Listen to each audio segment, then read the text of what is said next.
Ready? You say hello to everybody today, and then I'll let you go down. Okay, 1 second. I just say hello. Good morning, everyone.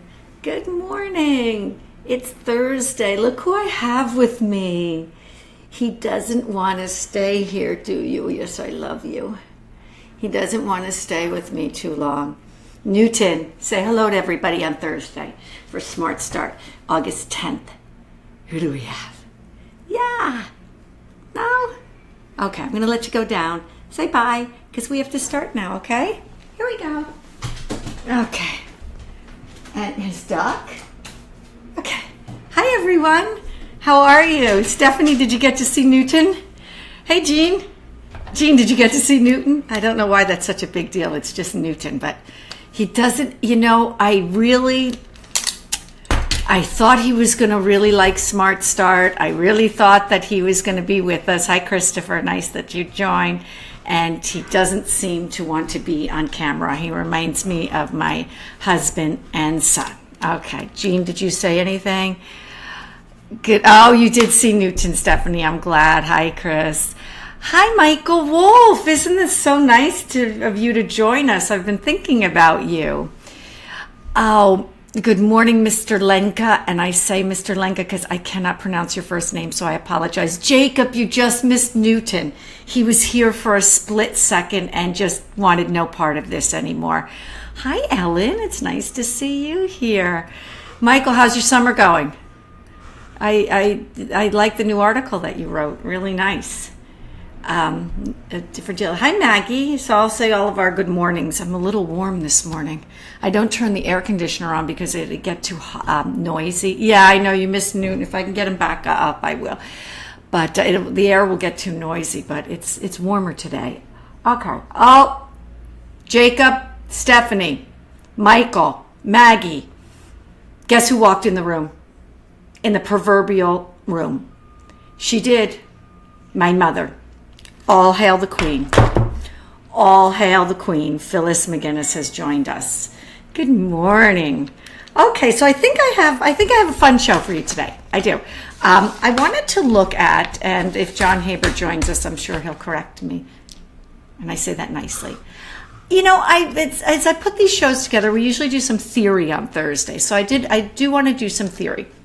As I put the shows together, I'm taking in everything that, believe it or not, I am really taking in everything that we have done here all week, all the time. And I'm thinking about what the comments are that have been written, what people have responded to, what people write to me privately, artists that are showing me their work that I'm seeing, going on and on. And then I think about the shows and I go in a particular direction. And a lot of times I'm struggling because I think I want to go in one direction and then I put 3 shows together and I throw them all out. I don't want to go in that direction at all. Good morning, Mark. And so for today, let me see what Jacob said first. Cue the royal entrance. It's true. It's the royal entrance. It's like, we have to find a piece of music. Somebody please come up with a piece of music for my mother when she enters the room so I can play it. So for today, I originally thought I'm going to look at the Ashcan School, one of my favorites. And I think I want to look at the Ashcan School. Hi, Michael. And I want to talk about, that capturing of the essence of real New York at the turn of the century. And then, believe it or not, I'm thinking about all the input from the artists, especially a piece for some reason that I saw from Mark yesterday. And I'm sorry, that's my mom. Mark, so from Mark Strodel, I saw a piece of work of his that I think I had seen prior. But anyway, it kind of changed the way I thought to do this. And who knows why? So, the Ashcan School, Maggie. But as I was looking at the Ashcan School, and we know all the players, right? Or some of us know all the players. And those of us that don't, that's absolutely fine. You're now going to learn them. Certainly George Bellows, Robert Henry. And actually, I did a show a while ago about them. And, they really capture New York and the essence of it, especially the poverty, the areas of poverty on the Lower East Side, at a time when, here's one of my favorites, I'm going to juxtapose it very quickly, at a time when other artists are working just a little bit differently. They're still involved in the Impressionism, Post-Impressionism, American Impressionism, portraiture, more of the upper classes. So you see William Merritt Chase and his Mrs. Chase in pink, and certainly it's a beautiful portrait, and it tells us a certain story, but it doesn't capture what is really happening on the streets. And in many ways, that's not what anybody wanted to see. It's too gritty. But as I was looking again at the Ashcan School, I found another artist who's really not a part of the Ashcan School, but because the Ashcan School, or the 8, or whatever you want to call them, and please, artists, art historians, everybody jump in here. It was it's kind of like this, good morning, Richard Kranzler. It's kind of like this catch-all, these terms, these schools, these movements, these ideas, Impressionism, abstraction, whatever. They become these catch-alls. So let me just read you just a little bit about the Ashcan School, and then you'll see where I'm going from here. The Ashcan School was not an organized movement. The artists who worked in this style did not issue manifestos or even see themselves as a unified group with identical intentions or career goals. Some were politically minded and others were apolitical. Their unity consisted of a desire to tell certain truths about the city and modern life they felt had been ignored by the suffocating influence of the genteel tradition in the visual arts. So within this, at the same time, there's this artist working, Jerome Myers. And, I saw his work in many ways for the first time as I was putting this show together, even though he's not a first-tier member of this group, so to speak. And so I just thought it'd be really fun to look at this. So this is band concert at night, and I want to hear what you have to say about it, of course. And I just, I want to read you a little bit about what he says about his work and what is said about his work. And he has a quote that I love. First, let's look at some more images so you can get a better understanding of this artist. Okay. I want you to really look at this. Oh, Stephanie, my mother says good morning. I'm not sure if you could see that. But she says, thank you for all your thoughtfulness. Uh-oh, Stephanie's taking over as the favored child. We like that. Okay, so I just want to show you a little bit here, and we'll go back to the images too. And then I want to read to you.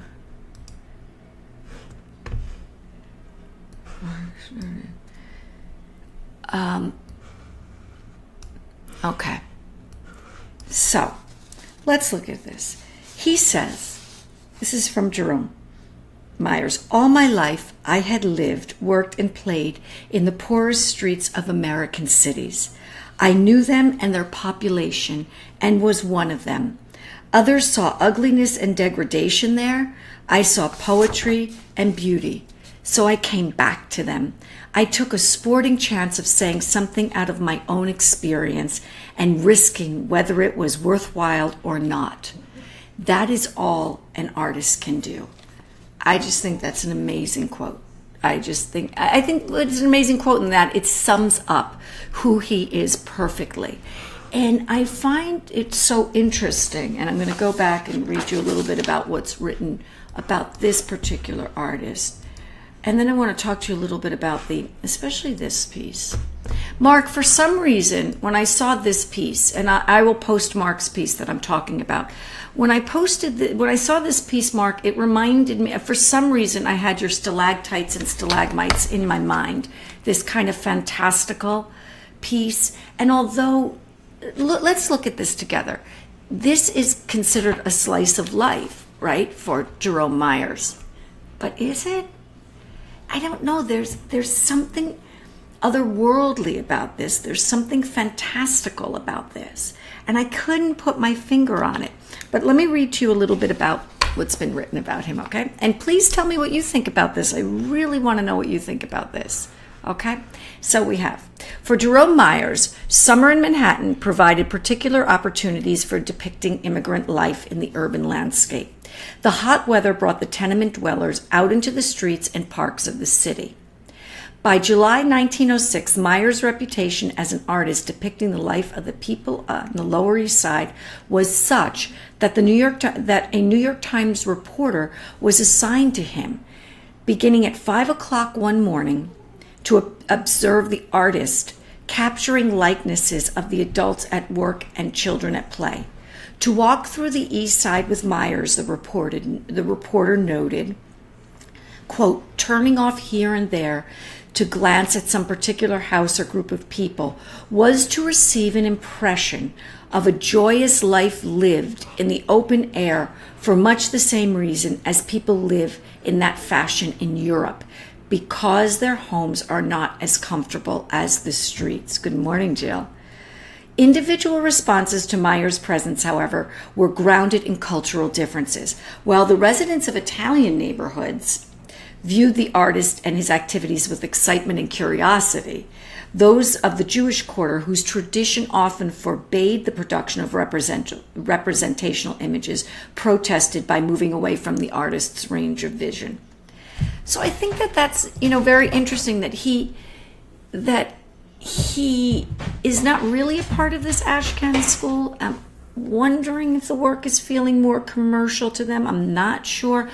But he captures even the imaginations of the New York Times, that they see that something's happening here, that someone's depicting kind of this underbelly, so to speak, of life in New York that we usually don't see. And not only do we usually not see it at this point, we don't want to see it. But what he finds in this life is tremendous exuberance, a love of life, a hope for the future, an enjoyment of the moment, a real slice of life. And so I love the way he depicts it, but I do feel that there's still this otherworldly quality to it, and I want some artists to weigh in here. Maggie, Mark, Jacob, weigh in here. So here's another one, Field of Joy. And you know what he did? He did a whole series of playgrounds, which I think is so sweet.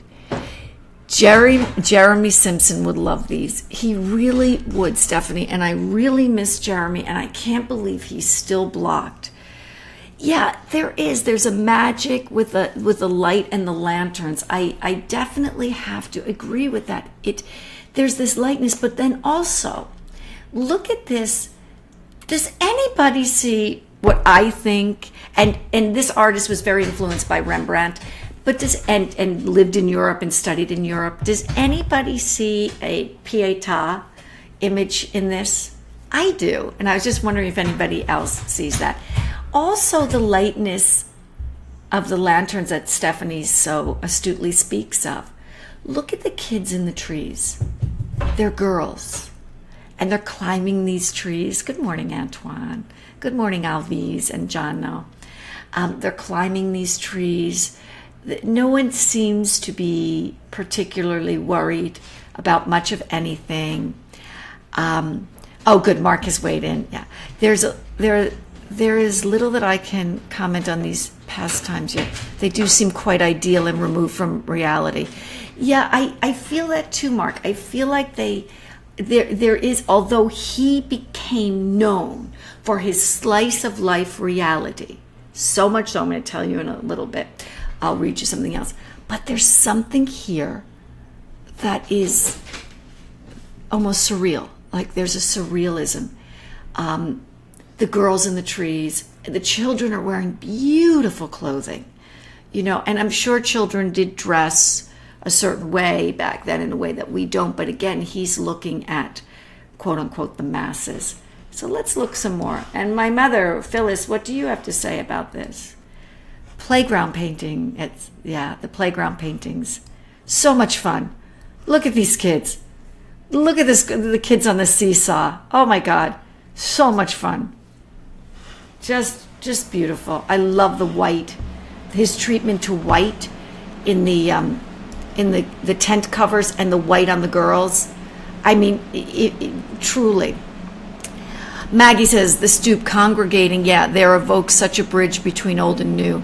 Also love the clothesline image visually and also as a connecting literally. Oh, that is great. Yeah. Wait, which piece are you referring to, Maggie? But that is a really good observation. I absolutely agree with that. Let me go back and show you. Get some more. I'm sorry. Sometimes this mouse does not work. Did I show you this one? Back you. This is a beautiful piece. This is a beautiful piece. And can you imagine, like, I mean, of course we can imagine. We know there's, you know, the secret of, we all talk as Americans as we don't have a class system here, but that's the farthest from the truth. Certainly in the early 20th century, 1900s, there's a class system, and it's alive and well, and it's oppressive, and it can be felt, and it's seen. And what is not heard is the masses so much so. And then there's this tremendous, we're trying to hide it. And at the same time, there's this influx of immigrants, and each group despises each other more because the group that comes before feels a hold on to American soil, and they don't want the next group to come in because they've raised their level a little bit. But every group that comes in is met with a xenophobia and a, tremendous fear of just the fear of a new culture, and it still happens today. And so I think that Jerome Myers gives us this real beauty also in this life. I have a quick story for you. The other day, as you know, I was visiting my mom with William, and we were driving up a street because I made a wrong turn or something. I don't like to drive. Anyway, I knew we were going past my grandparents' house, and I have been wanting to go back to their house and look at it, because their house, probably like all grandparents, that becomes the house in your childhood, that everything happens in that home. And my grandparents were immigrants. My grandfather was from Portugal, and my grandmother's mother was from Italy.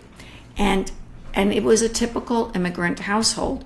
The backyard had the most amazing garden you've ever seen. My grandfather had his own garden, and a lot of the food came from the garden. They jarred sauces. They had a wine. They made their own wine. And when I went up to the house, I was so excited that the new people took over this house in such a beautiful way, that they have all of these flowers that my grandparents didn't, because the house was very much, their backyard and such, everything was in service to the garden.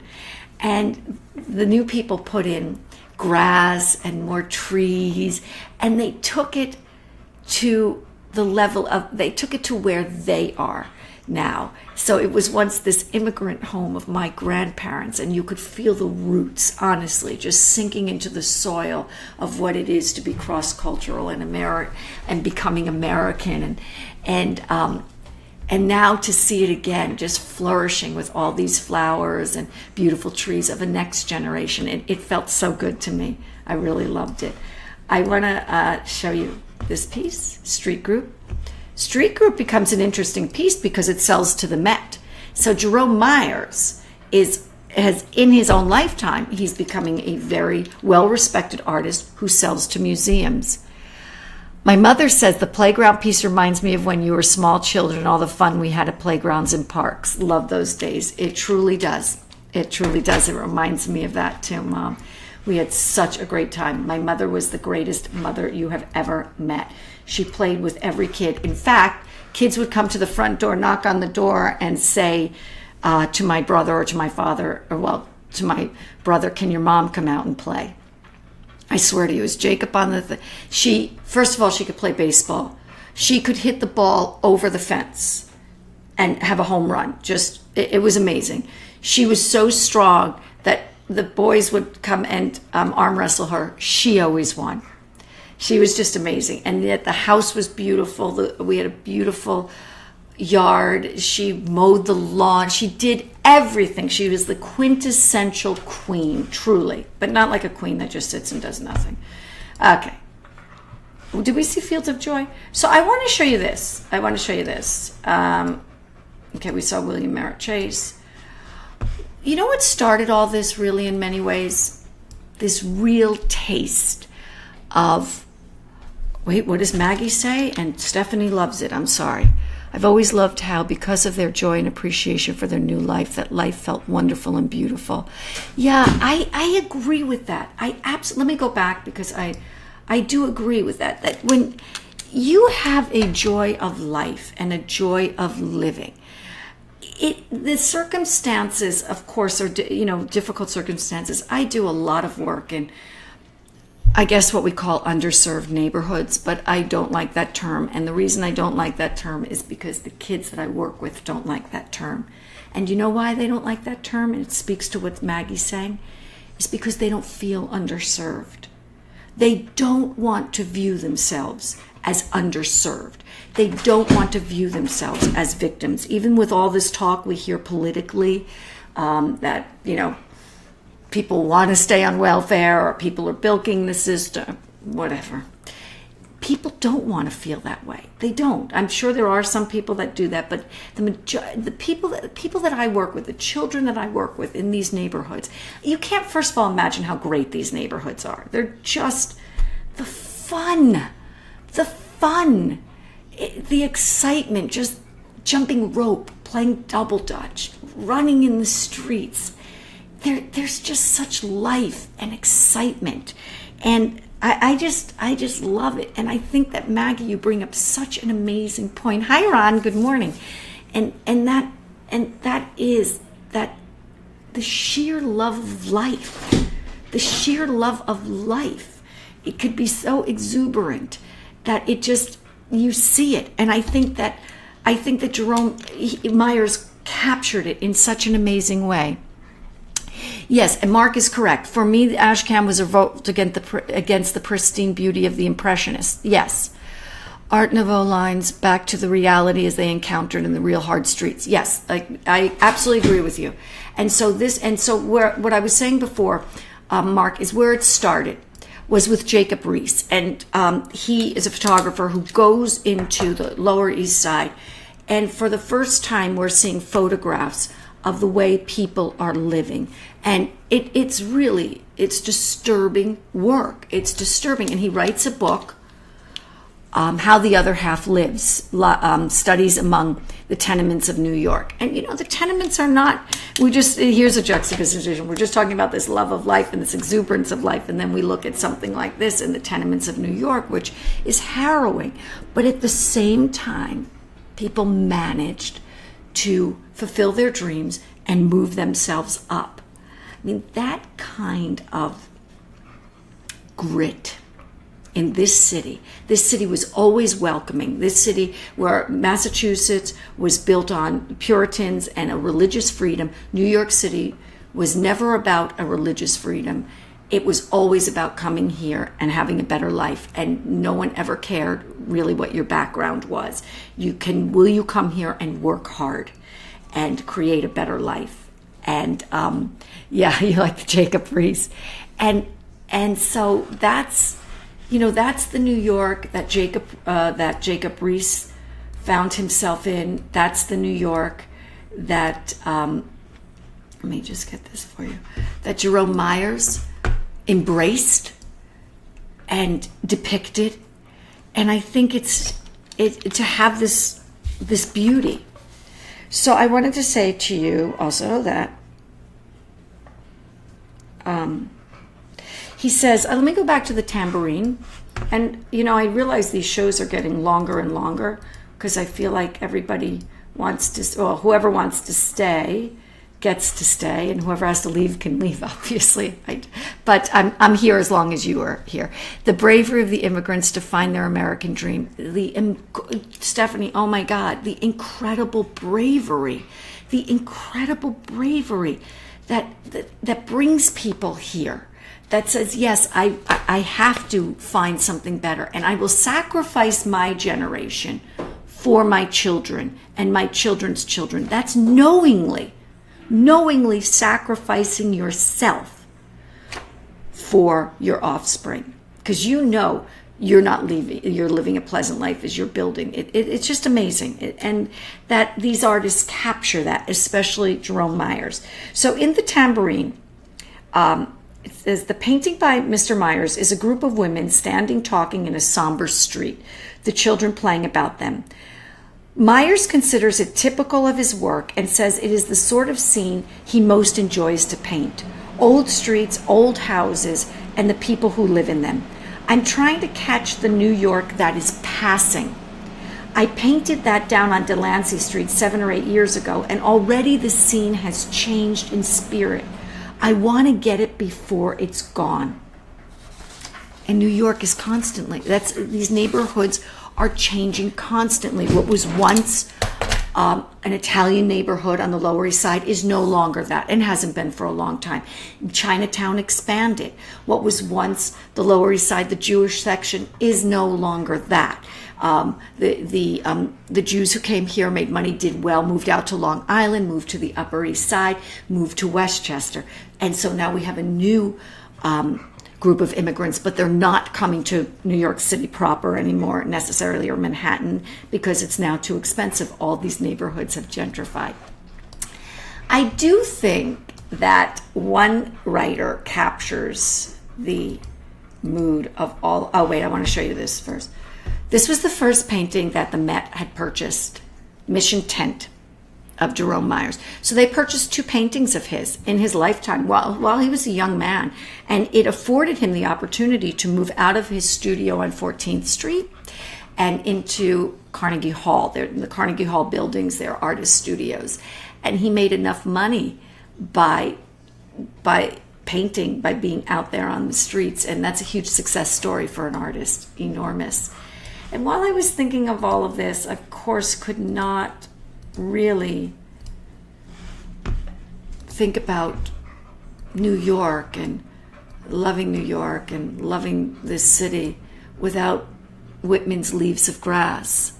And so I thought that he really embodies what Myers is saying here when he says, "Oh me, oh life, of the questions of these reoccurring, of the endless trains of the faithless, of cities filled with the foolish. Oh, myself forever reproaching myself, for who more foolish than I, and who more faithless? Of eyes that vainly crave the light, of the objects mean, of the struggle ever renewed, of the poor results of all, of the plotting and sordid crowds I see around me, of the empty and useless years of the rest, with the rest me intertwined. The question, oh me, oh sad recurring, what good amid these, oh me, oh life? Answer, that you are here, that life exists, and identity, that the powerful play goes on, and you will contribute a verse." And I think that's what Jerome Myers really wanted to do, was to really take a look at the beauty of what was considered at the time the underbelly, and to contribute that verse. And for me, this "Oh me, oh life" of Whitman is so much like Hamlet's asking to be or not to be, because Whitman himself is frustrated with the masses, with the people, with everything, but yet he's here and he's a part of it, and we're all a part of it. For as much as we all feel we may live a higher life or an upper class or whatever it is, middle class, we're still all a part of that thread, especially as New Yorkers, and it's really humbling. And so on this Thursday, I wanted to share that with you, and I want to know more and more your thoughts. Let's go back to Mark. You have done your homework on this. Well done, Cheryl. Thank you.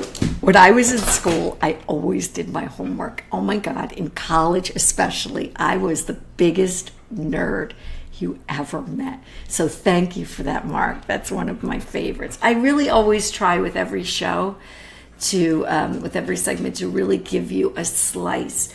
It's sometimes the segments can go, I mean, we can look at one painting for the entire week and have poets and music and such, that because it all feeds in, and it's all about culture and who we are as people.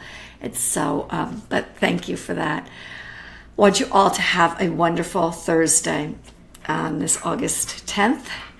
And I hope you continue writing. If you see work that you feel is germane to this, please post it. Any ideas, thoughts that you have, please post it. I know I promised people who won Guess Who from last week that I was getting you t-shirts, but I decided to do coffee cups instead. So I'm ordering them and I will have them for you. And we'll do a Guess Who again for tomorrow. I don't even know who it is yet. So anyway, have a wonderful day, everybody. Stephanie, great, thank you. I really love being here with you. And I will see you tomorrow. Okay, bye-bye.